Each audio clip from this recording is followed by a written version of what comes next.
Muy buenos días. Estamos en la tercera 3 del trabajo virtual del primer periodo año 2020. Les habla José Alcides Romero Martínez a los estudiantes de física de grado décimo. Estamos viendo en este tema el concepto de conversión de unidades. Sin embargo, antes de ver esta mecánica, pues vamos a ver unos conceptos básicos. Un primer concepto es el concepto de magnitud.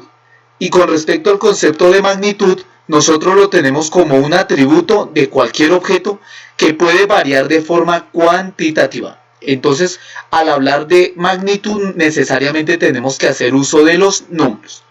Pero entonces en la física que estamos viendo de grado décimo podemos identificar algunas magnitudes como las siguientes. El sistema internacional establece 7 magnitudes fundamentales.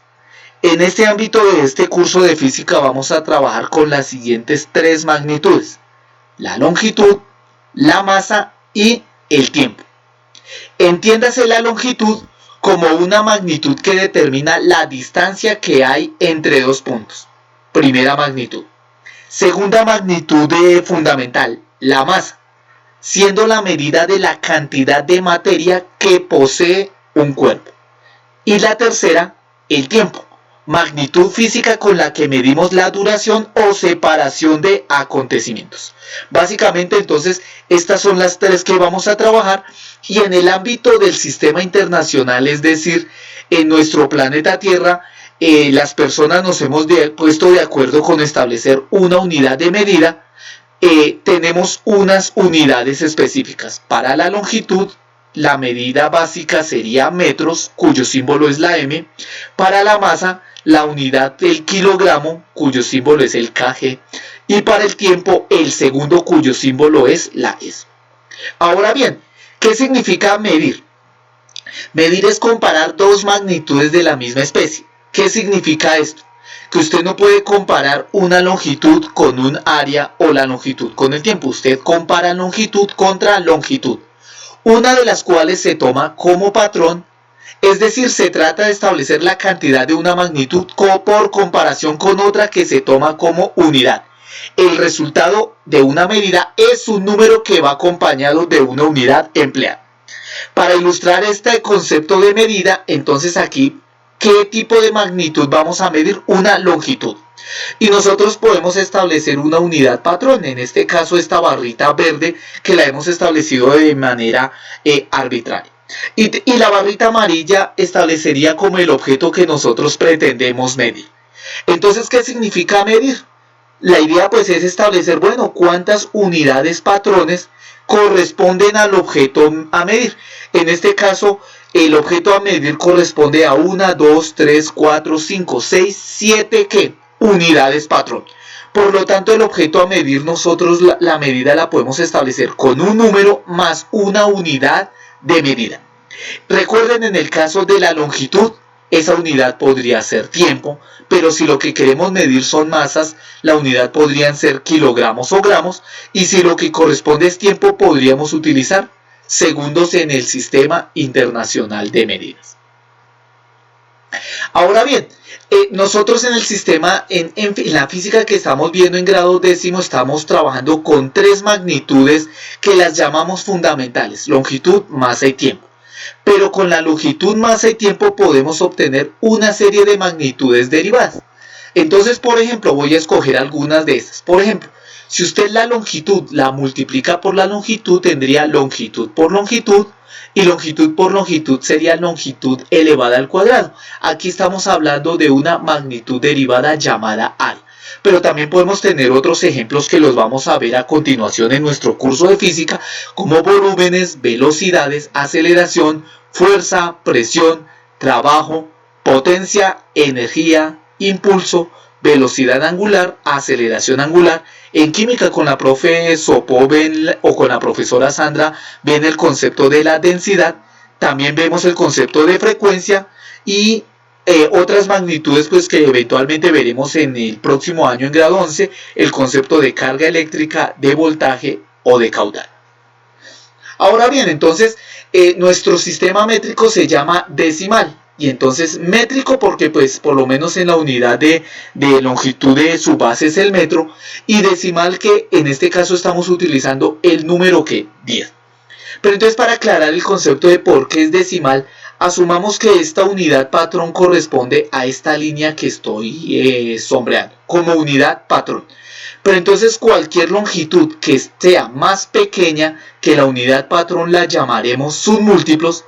En este caso, la unidad patrón, si yo tomo la décima parte, aquí estaremos hablando de un submúltiplo, en este caso cuya sigla daría décimo. Pero si yo tengo esa unidad patrón y la tomo 10 veces más, estoy multiplicándola. En este caso la estoy multiplicando 10 veces y aquí estoy obteniendo un múltiplo.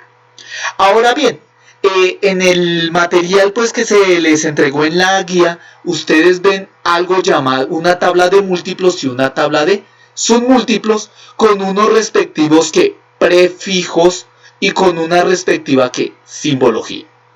Entonces ahora bien, con el siguiente ejemplo trataré digamos de explicar qué significa lo de los múltiplos y lo de los submúltiplos. Tenga presente, múltiplos son unidades más grandes que esa unidad patrón y los submúltiplos unidades más pequeñas que esa unidad patrón. Ahora bien, entonces aquí nosotros tenemos una unidad patrón, ¿cierto? Pero entonces la unidad patrón puede aumentar 10 veces para obtener múltiplos y disminuir 10 veces para obtener submúltiplos. Supongamos que aquí entonces trabajemos inicialmente con los múltiplos. Suponga que usted tiene una unidad patrón. Si la aumenta 10 veces obtiene un deca, 10 elevado a la 1, pero si este deca lo multiplica por 10 obtiene un hecto, el hecto multiplicado 10 veces obtiene un kilo, 4 veces, 5 veces, 6 veces. Si esa unidad patrón se multiplica por 10, 6 veces obtenemos el mega. Multiplicamos otra vez por 10, ampliamos por 10, ampliamos otra vez por 10 y obtenemos las gigas. Ampliamos otra vez por 10, ampliamos otra vez por 10. Al ampliar otra vez por 10 obtenemos el tera. Ampliamos otra vez por 10, ampliamos otra vez por 10. Ampliamos otra vez por 10 para obtener una unidad más grande llamada peta. Aumentamos por 10, aumentamos por 10, aumentamos por 10 para obtener una unidad más grande llamada hexa. Entonces, deca, ¿qué quiere decir? 10 veces, entonces sería un 0. Hecto sería 100 veces, 2 ceros después de la unidad. Kilo sería 3 veces la unidad seguida de 3 ceros, o sea 1000. Por ejemplo, mega es 1.000.000 de veces. Un 1 con 6 ceros, lo cual nos daría 1.000.000 y así sucesivamente. Aquí anteriormente pues habíamos hablado de que a partir de la unidad patrón obtenemos unidades más grandes. Vuelvo y juego aquí con el concepto de los múltiplos. Y a partir de la unidad patrón podemos dividir o particionar la unidad 10 veces para obtener sus múltiplos. En este caso usted tiene la unidad patrón, pero si usted divide esa unidad 10 veces y obtiene una sola de esas 10 veces, obtenemos ¿qué? Un deci. Pero si un deci lo divide en 10 veces y obtiene una sola de esas 10 partes, obtenemos el centi. Si un centi lo divide en 10 veces y toma una sola parte, obtenemos el mili, y así sucesivamente podríamos ¿qué? Obtener unidades más pequeñas. Por lo tanto, entonces aquí la unidad patrón se divide entre 10, obtenemos un deci. Un deci dividido entre 10, obtenemos un centi. Un centi dividido entre 10, un mili. Dividimos entre 10, dividimos entre 10, dividimos entre 10 para obtener micro. Un micro dividido entre 10, dividimos entre 10, dividimos entre 10 para obtener lo que llaman el nano. Un nano dividido entre 10, dividido entre 10 para obtener una unidad muy pequeña llamada pico. Otra vez lo dividimos entre 10, lo dividimos entre 10, lo dividimos entre 10 para obtener una unidad más pequeña llamada femto. Lo dividimos entre 10, lo dividimos entre 10 y otra vez lo dividimos entre 10 para obtener una unidad llamada ato. Si para obtener los múltiplos obteníamos números positivos, Para obtener submúltiplos obtenemos números negativos, que sería el exponente de esos números pequeños que utilizamos en la notación científica. Tengamos presente, por ejemplo, si usted tiene la unidad patrón y la divide entre 1000, 1 dividido entre 1000 daría 0,001. Entonces y si usted lo pasa a 0,001 a notación científica, sería 1 por 10 elevado a la menos 3. Recuerden, los múltiplos utilizan exponentes positivos, los submúltiplos emplean exponentes negativos. Por su atención, muchísimas gracias.